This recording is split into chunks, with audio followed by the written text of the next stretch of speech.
Good day students. आज है दिनांक 7 जुलाई 2021 और कक्षा 9वीं की ये गणित की वर्कशीट के साथ मैं आप सभी के समक्ष प्रस्तुत हूँ और आगे आने वाले समय के लिए आप सभी को शुभकामनाएं। आप नई कक्षा में प्रवेश कर चुके हैं और इसी के साथ प्रारंभ हो चुका है आपका कक्षा कार्य। तो आइए देखते हैं आपकी वर्कशीट में आज के लिए आपको क्या दिया गया है। ये है आपकी वर्कशीट नंबर 2, कार्यपत्रक संख्या 2, जिसमें कि हमें संख्याओं के विषय में बताया गया है। हेलो बच्चों, आज हम संख्याओं के बारे में चर्चा करेंगे। संलग्न आकृति में विभिन्न प्रकार की संख्याओं और उनके बीच के संबंध को दर्शाया गया है। दी गई आकृति के आधार पर नीचे दिए गए प्रश्न का उत्तर दीजिए। तो सबसे पहले तो हम समझ लेते हैं कि इस आकृति में हमें क्या समझाया गया है। आप देख रहे हैं कि जो सबसे छोटे वाला ये जो गोला है उसके जरिए हमें क्या समझाया गया है। हमें यहाँ पर दिखाई गई हैं कुछ प्राकृत संख्याएं, नेचुरल नंबर्स, जो कि स्टार्ट होते हैं 1 से और अंत तक जाते हैं, यानी कि 1 से लेकर इन्फिनिटी तक जितनी भी संख्याएं हैं उनको हम प्राकृत संख्याएं या नेचुरल नंबर्स कहते हैं। अब ये जो प्राकृत संख्याएं हैं इनसे आगे जब हम बढ़ते हैं तो पूर्ण संख्याएं आती हैं, यानी कि जितनी भी प्राकृत संख्याएं हैं वो पूर्ण संख्याएं होती हैं और उसी के साथ उनमें एक और नंबर सम्मिलित हो जाता है जिसे कि हम शून्य के नाम से, जीरो के नाम से जानते हैं। तो पूर्ण संख्याएं होती हैं 0 से लेकर इन्फिनिटी तक, इन सभी को हम पूर्ण संख्याएं कहते हैं। 0 से लेकर आप जहां तक भी गिन सकते हैं वो सभी पूर्ण संख्याएं हैं।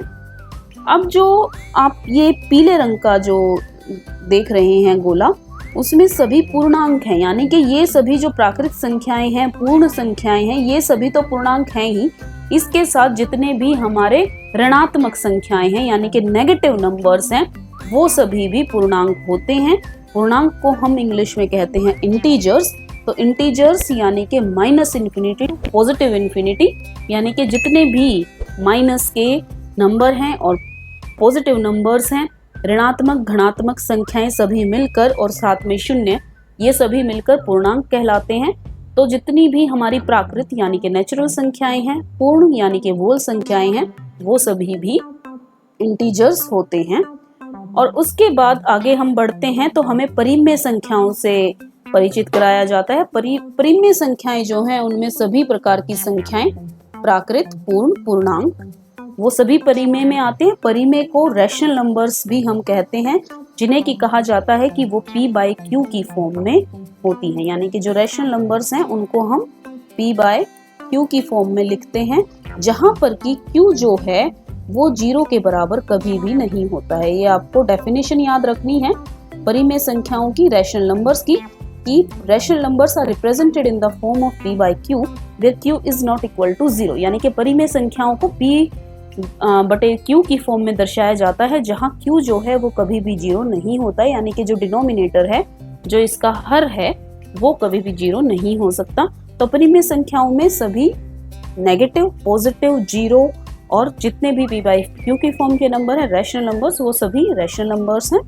अब परिमेय संख्याओं से इतर भी कुछ संख्याएं होती हैं जिनको हम अपरिमेय संख्याएं कहते हैं। इर्रेशनल नंबर्स इन्हें कहा जाता है, जिन्हें हम p/q की फॉर्म में नहीं दर्शा पाते, वो सभी अपरिमेय संख्याएं हैं।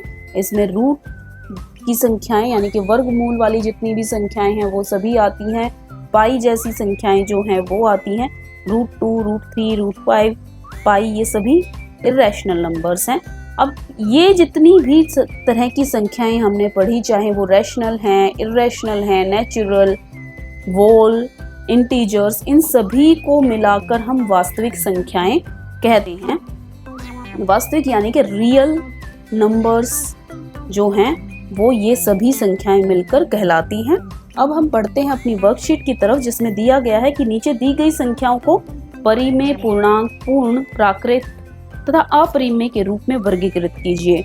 तो अब आप देखेंगे कि जो 7 है उसको आप कहाँ कहाँ रख सकते हैं। 7 को आप प्राकृत संख्या भी कह सकते हैं, 7 एक प्राकृत संख्या है, 7 एक पूर्ण संख्या भी है, 7 एक पूर्णांक भी है और 7 एक परिमेय संख्या भी है।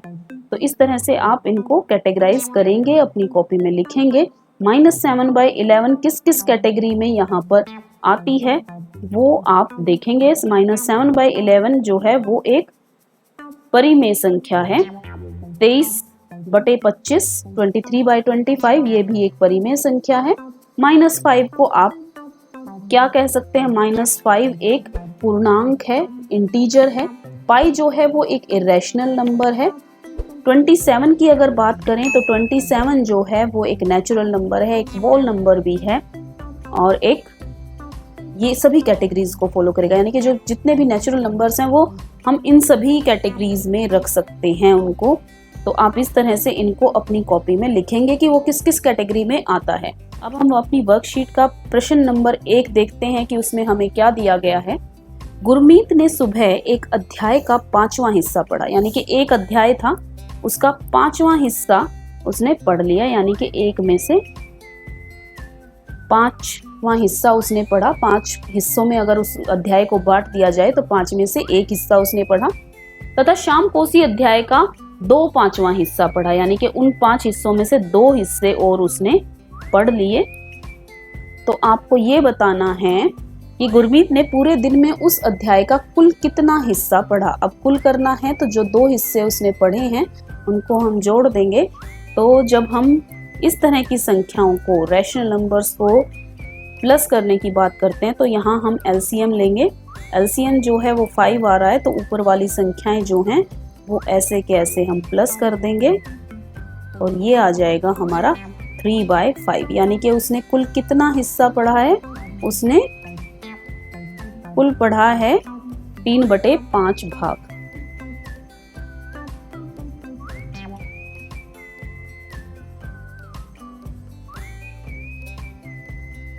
तो अब हम अगला प्रश्न अपना पढ़ लेते हैं। अगले प्रश्न में हम देखते हैं कि रमेश ने अपने होमवर्क का 3/5 भाग पूरा कर लिया है। उसे अपना काम पूरा करने के लिए अभी कितना भाग और करना है।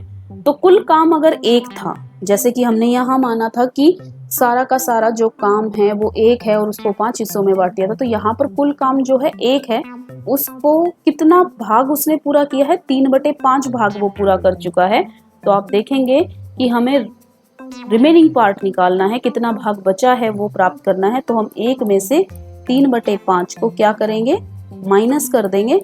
3/5 को माइनस करने के लिए जब हम एलसीएम लेंगे तो एलसीएम आता है 5, और आपको पता है कि जब एलसीएम आता है तो हम नीचे और ऊपर उसका डिवीजन और मल्टीप्लिकेशन करके देखते हैं। तो 5/5 माइनस 3/5 जब हम करते हैं तो हमारे पास आ जाता है 5 घटा 3/5, यानी कि 2/5 भाग जो है उसका बचा हुआ है पढ़ने के लिए। अब हमें हल करना है कि 1/3 गुना 9/17 गुना 51/81। तो इसका हल हम किस तरह से निकालेंगे।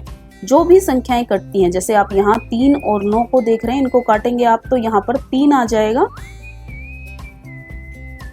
और जब इसको काटेंगे तो हमें ऊपर 3 मिल जाता है, और 17 से भी हम 51 को काट सकते हैं, तो वहां पर भी हमें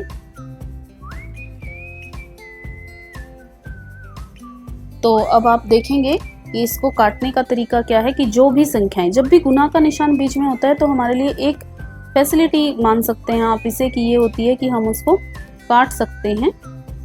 तो हमें 1/3 दिया गया है गुना 9/17 दिया गया है, तो जिसके भी टेबल से कट जाता है उसको हम काट देंगे, और यहाँ पर 51/81 दिया गया है।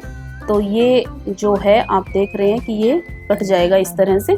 तो हम जब काटते हैं तो हमें ऊपर 3 गुना 3 और नीचे 81 मिलता है, और फिर हम देखते हैं कि 9 के पहाड़े में 9 पर 81 आता है, तो हमने उसे भी काट दिया। इसी तरह से आप इस संख्या को भी हल कर सकते हैं। अब आइए देखते हैं हमें घर के लिए क्या कार्य मिला है। आइए अब हम सब कोशिश करते हैं। महिमा सोमवार को अपनी यात्रा का 7वां हिस्सा पूरा करती है, जबकि वह अपनी यात्रा का 3/4 हिस्सा मंगलवार को पूरा करती है। उसे अपनी यात्रा का अब तक कुल कितना हिस्सा पूरा कर लिया, यानी कि वो 7वां हिस्सा पूरा करती है और फिर वो 3/4 हिस्सा और पूरा करती है, यानी कि उसने ये 2 हिस्से पूरे कर लिए हैं। अब इसका हम एलसीएम लेंगे तो हमें क्या मिलेगा, इसका एलसीएम हम देख लेते हैं।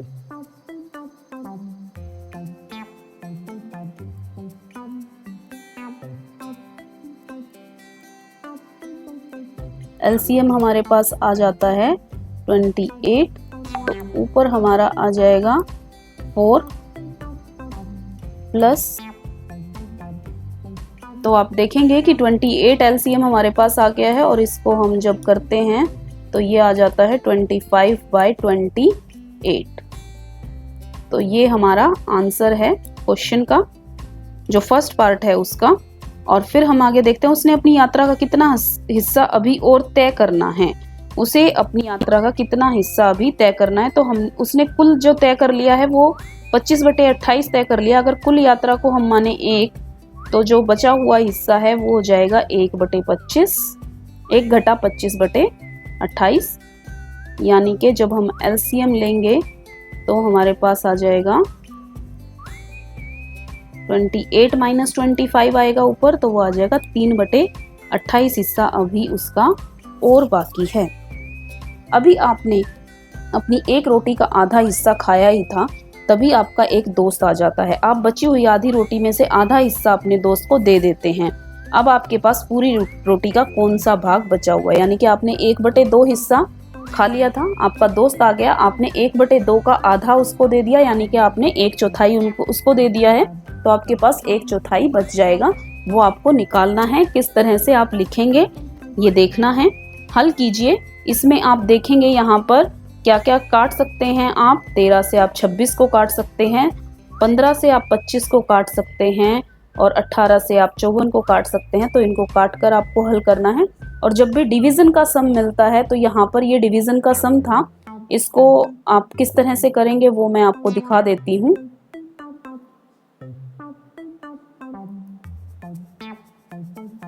डिवीज़न का सम आपको दिया हुआ है 343/625 डिवाइडेड बाय 49/25।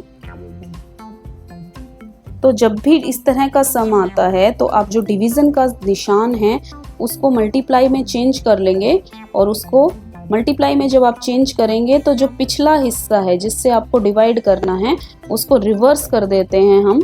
तो हमारे लिए वो सवाल जो है वो करना आसान हो जाता है, क्योंकि मल्टीप्लिकेशन में आपको पता है कि हम संख्याओं को आपस में काट भी सकते हैं।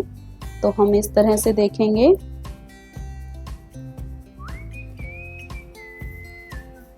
तो यहाँ पर आप देखेंगे तो ये 25 से कट जाता है और ये 25 का परफेक्ट स्क्वायर है, तो 25 × 25 होता है ये, और ये हो जाएगा 7। तो आपके पास आ जाएगा 7/25। तो इस तरह से आपको आपकी अपनी वर्कशीट जो है वो कंप्लीट करनी है बच्चों।